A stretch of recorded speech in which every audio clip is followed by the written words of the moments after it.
The View studio was already tense before the cameras turned on. Not chaotic, not loud, just tense in the way that happens when everyone in the room knows something might go wrong, and no one's sure who will pull the trigger.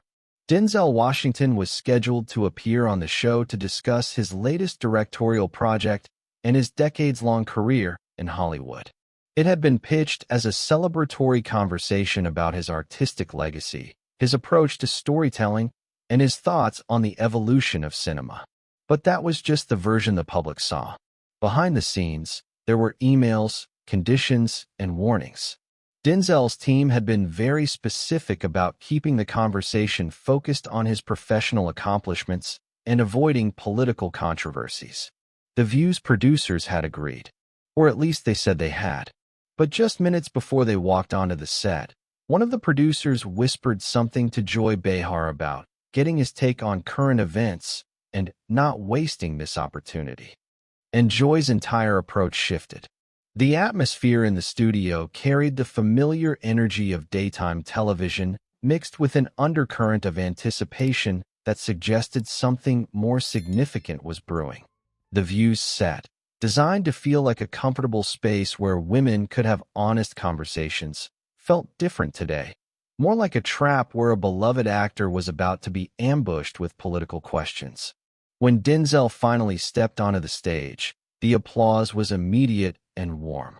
The audience knew they were in the presence of greatness. 2 Academy Awards, countless nominations, a career that had redefined excellence in American cinema.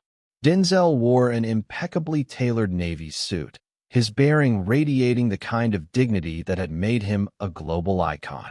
At 69, he still commanded attention without effort, his presence filling the space with quiet authority. The panel welcomed him with obvious enthusiasm, each host taking turns expressing their admiration for his work and impact on the industry. Whoopi opened with genuine warmth. She said, "Denzel Washington, everyone. We are so honored to have you here today." Denzel's smile was authentic, his voice carrying that distinctive resonance that had captivated audiences for decades. He said, "Thank you for having me. It's always good to be here with you ladies." For about 20 minutes, the conversation flowed beautifully. Denzel discussed his latest film, his evolution as a director, and his thoughts on mentoring young actors. The hosts asked thoughtful questions about his creative process and his perspective on the industry's changes over the decades. Then Joy Behar decided to hijack the conversation completely. Without any transition or warning, she launched into what could only be described as a political rant. She said, "You know what really bothers me, and I think it should bother everyone watching? The state of this country right now. We have people in power who are literally destroying democracy, rolling back civil rights, attacking women's reproductive freedom." The other hosts looked uncomfortable with the sudden shift, but Joy continued building steam.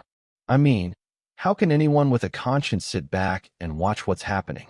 We have politicians who are openly racist, who are trying to take us back to the 1950s, who are literally fascists trying to destroy everything we've fought for."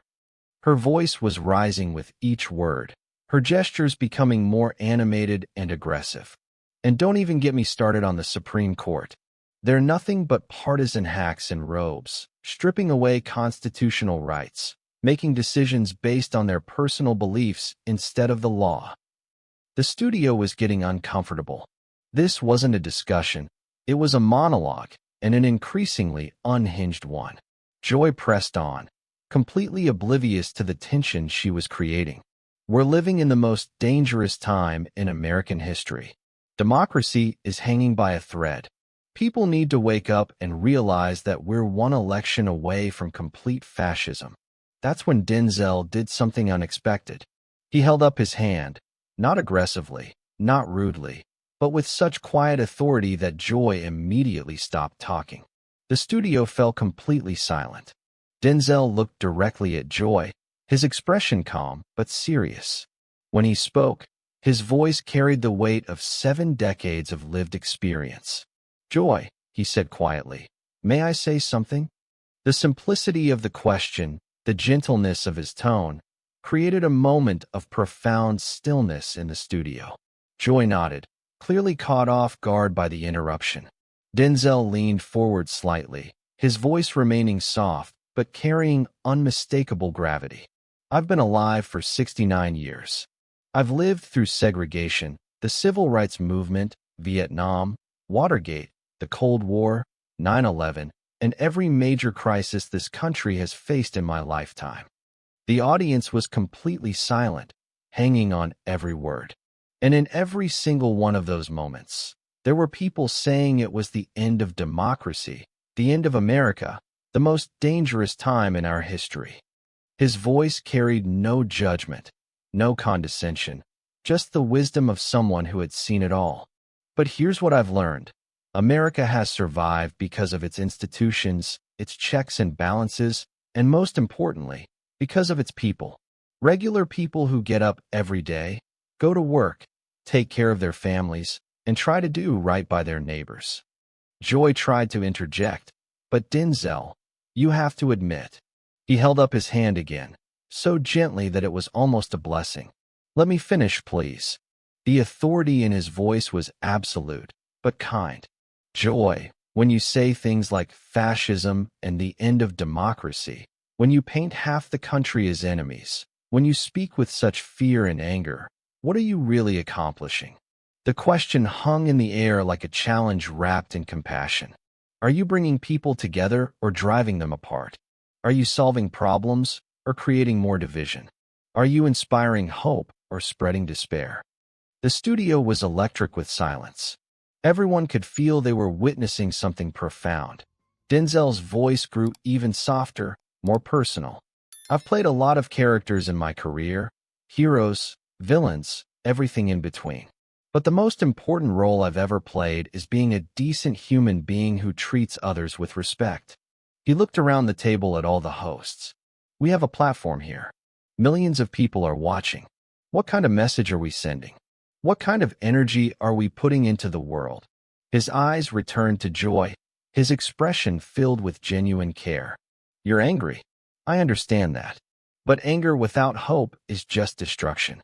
Rage without purpose is just noise. The audience was completely transfixed. This wasn't a political speech. It was something deeper. I've seen real evil in my lifetime, Joy.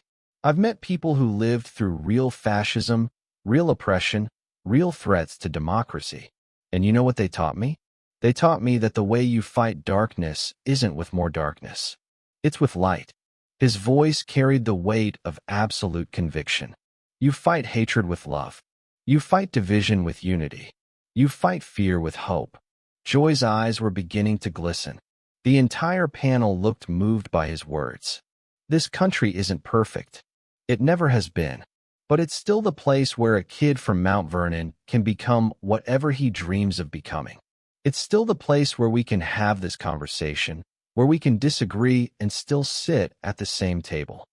He stood up slowly, his presence filling the studio. So before we talk about the end of democracy, before we call our neighbors enemies, before we give in to despair, maybe we should try something different. His voice rose slightly, carrying the passion that had made him legendary. Maybe we should try listening to each other. Maybe we should try finding common ground.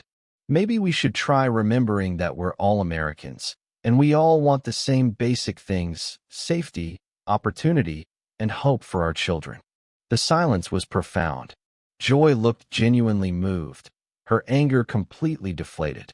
Denzel walked around the table, his movement graceful and purposeful. I'm not telling anyone how to vote or what to believe. I'm just saying that if we want to save democracy, if we want to heal this country, we have to start with ourselves. He stopped directly in front of the cameras, speaking to the audience at home. We have to choose hope over fear, love over hate, unity over division. Because that's what America really is. Not the politicians, not the talking heads, but the people who choose to be better than their worst impulses. His final words carried absolute authority. And if we can't do that, if we can't find a way to treat each other with basic human dignity, then we've already lost everything worth saving. The studio erupted in applause, But it wasn't the usual excited clapping of a daytime show. It was the kind of respectful, moved applause that follows a profound moment of truth. Joy wiped her eyes and said simply, "Thank you, Denzel. I needed to hear that." The rest of the show proceeded in a completely different tone. The conversation became more thoughtful, more hopeful, more focused on solutions than problems. Within hours, the footage was everywhere. But this time, it wasn't about conflict or controversy. It was about wisdom, healing, and the power of speaking from the heart. The response was unprecedented. People from across the political spectrum shared the clip, noting how Denzel had somehow managed to address division without taking sides, to offer hope without dismissing concerns.